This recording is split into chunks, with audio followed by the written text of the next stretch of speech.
Hello বন্ধুরা, আজকে শনিবার, রান্নাবান্নাও হয়ে গেছে, মাছের ঝামেলা নেই।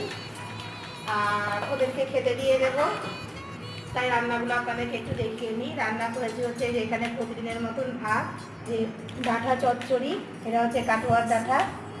এখানে পাকা পটল ভেজেছি, পাকা আর কাঁচা পটলগুলো ভেজেছি, পাঁপড় ভাজা, পাট শাক দিয়ে মটরের ডাল। আর এখানে হয়েছে বাদাম ভেজেছি, বেসন অনেক কিছু দিয়ে বাদামগুলোকে মাখিয়ে যে বাদাম ভেজেছি। আর এখানে করেছি লাল লাল করে সোয়াবিন আর আলুর তরকারি। এবার ওর বাবাকে খেতে দিয়ে নিই। কি করছিস বাবু? ডাল নিয়ে খেলা করছে।